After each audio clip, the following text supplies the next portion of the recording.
Buenas noches, profesor. Bueno, con respecto a la primera pregunta, uno de los elementos centrales del contrato de trabajo es la existencia de una remuneración convenida como contraprestación por los trabajos que se debe realizar el trabajador. Esta contraprestación es obligada más importante que tiene el empleador y en el ordenamiento jurídico laboral se encuentra normada por su protección. Bueno, el concepto de prestación es la contraprestación en dinero y otras especies que puedan valorar también en dinero que el trabajador debe recibir del empleador en virtud del contrato del trabajo. El Código del Trabajo lo define en el artículo 41. Para que se califique la remuneración como tal es necesario que la remuneración sea una retribución pecuniaria pactada en forma previa por la realización efectiva de un trabajo también pactado. Excepcionalmente también habrá remuneraciones durante el descanso anual o feriado, durante los permisos con goce de remuneraciones o en el caso de que el trabajador no pueda realizar las labores convenidas por razones ajenas a su voluntad, pero se encuentra a disposición del empleador. Tener su causa en un contrato de trabajo. Bueno, las remuneraciones se pueden clasificar en principal y accesoría. Principal es aquella pactada en el contrato, es fundamental y no depende de otra contraprestación para su existencia o para la determinación de un monto. La accesoría, por el contrario, para determinar su monto se calcula en relación a la principal. Ejemplo, las horas extraordinarias. Las ordinarias, las extraordinarias o las especiales. Las ordinarias nacen de la relación de los servicios contratados y los pagos son regulados, por ejemplo, el sueldo. Las extraordinarias nacen de la relación de trabajos de la misma naturaleza, extraordinarios, por lo que su pago se hace cuando se cumplen los requisitos para exigir su pago. Un ejemplo, la hora extraordinaria.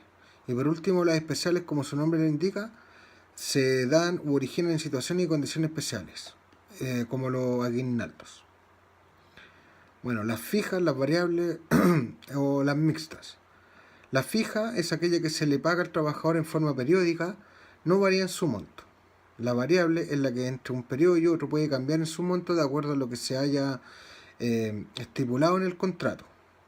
Y la mixta es aquella que tiene componentes fijos y componentes variables para su determinación. Bueno, algunos tipos de remuneraciones son los siguientes, que están pactados en el artículo 42 del Código del Trabajo. El sueldo, que es la retribución fija y obligatoria pagada en dinero periódicamente y que se encuentra previamente pactada por el empleador y el trabajador en el contrato de trabajo por la realización de labores por parte del trabajador. La hora extraordinaria también se le llama sobresueldo y es el pago de las horas trabajadas en exceso de la jornada legal, que son las 45 horas, o de las pactadas si fuera menos.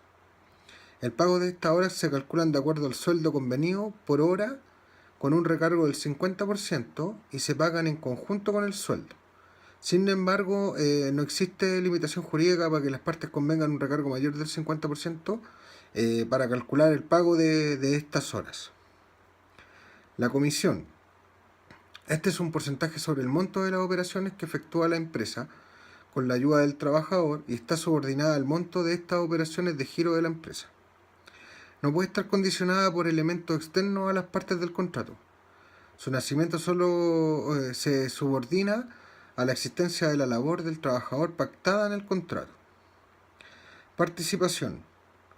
Bueno, es el porcentaje o proporción de las utilidades de la empresa o sección de ella. Se encuentra establecida en el contrato, su existencia, monto y condiciones depende de acuerdo a las partes.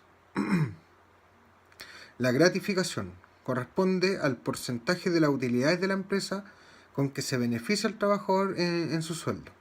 Tiene la obligación de dar gratificación a sus empleados a aquellas empresas que obtengan utilidad líquida al término del año. Para ello pueden optar los empleadores por dos modalidades. Porcentaje no inferior al 30% de la utilidad en forma anual. de un 25% de lo devengado en el ejercicio comercial por pago de remuneraciones con 4,75 ingresos mínimos mensuales como límite. El 21 derecho a las gratificaciones se encuentra establecido en la ley y se genera determinado el ejercicio comercial, existiendo utilidades líquidas. Existiendo utilidades, la gratificación debe pagarse en el mes de abril a más tardar del año siguiente el año en que las utilidades se produjeron. Bueno, y con respecto a la pregunta número 2, que el artículo 21 del Código del Trabajo las define, que es el tiempo durante el cual el trabajador debe prestar efectivamente sus servicios de acuerdo a lo que establece el contrato. Se considera también como jornada de trabajo el tiempo en el que el trabajador se encuentra a disposición del empleador sin realizar labor alguna por causas que no le sean imputables. Bueno, existen distintas posibilidades de jornada laboral. La ordinaria, la que no excederá de 45 horas semanales. Estas horas no pueden ser distribuidas en más de 6 ni en menos de 5 días. Así, por ejemplo, una jornada que distribuya la hora en 6 días tendría una jornada de 7,5 horas diarias, y si se distribuyen 5 días de manera igualitaria sería una jornada de 9 horas diarias. La cantidad máxima de horas que se puede establecer por día es de 10. Bueno, la jornada extraordinaria u horas extraordinarias. De acuerdo a lo que señala el artículo 30 del Código del Trabajo, esta jornada es la que excede de la máxima legal, que son las 45 horas semanales, o de la pactada si ésta fuera menor. La ley estableció que se pueden convenir horas extraordinarias, solo con la finalidad de hacer frente a situaciones o necesidades temporales de la empresa. Y los acuerdos con que se pactan estas jornadas extraordinarias deben ser escriturados, pudiendo tener una validez solo transitoria, la que no puede exceder de 3 meses con la posibilidad de ser renovado. Las horas extraordinarias deben acordarse por escrito antes de realizarse. Aún en ausencia de este acuerdo escrito, serán extraordinarias las horas trabajadas con conocimiento del empleador sobre las horas pactadas. Así entonces deberían pagarse como extraordinarias todas las horas trabajadas más allá de la jornada ordinaria, aunque en el contrato se haya pactado 13 expresamente, que solo serán horas extraordinarias las que autorice el jefe directo del trabajador o el empleador. Bueno, la parcial es lo que se puede entender o llamar trabajo part-time. No puede superar las 30 horas semanales y su jornada diaria no puede exceder de 10 horas. Las jornadas especiales de trabajo. Bueno, estas jornadas especiales de trabajo dicen relación en su aplicación en función de las actividades productivas en que se encuentran. Son especiales en razón de la extensión diaria o de la distribución de los días de trabajo y días de descanso. Bueno, estas son las jornadas prolongadas. Mayormente es aplicada a trabajadores que efectúan trabajos discontinuos, intermitentes o que necesitan su sola presencia. La jornada prolongada dura un máximo de 12 horas diarias y da derecho a 1 hora al día de descanso como mínimo. En esta jornada no es posible la realización de convenir horas extraordinarias. Esta jornada se aplica en general con personas que laboran en hoteles, restaurantes, etc. La jornada bisemanal. Para la aplicación de este tipo de jornada se requiere que los trabajos se efectúen en lugares apartados de ciudades o centros urbanos, con escasas vías de acceso, sistemas de comunicación dificultosos e inexistencia o limitados servicios básicos. Bueno, el empleador y el trabajador pueden acordar jornadas de hasta 2 semanas de trabajo ininterrumpidas y al término de ellas se les dará al trabajador los días de descanso compensatorio de los días festivos y domingos que hayan tenido lugar durante las 2 semanas, aumentados en 1.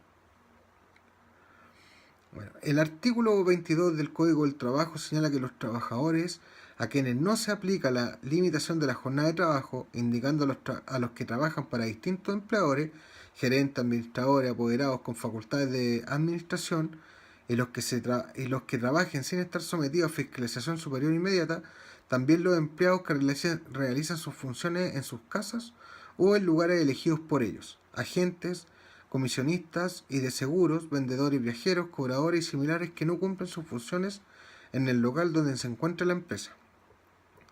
Se excluyen además de esta limitación los trabajadores a bordo de naves pesqueras. Tampoco se les aplica la limitación a los trabajadores contratados para ejercer sus funciones en forma preferente fuera de la empresa a través del uso de medios informáticos o telecomunicaciones.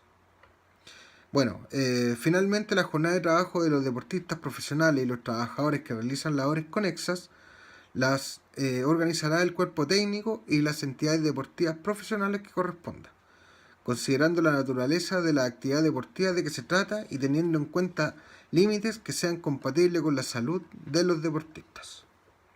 Bueno, profesor, buenas noches.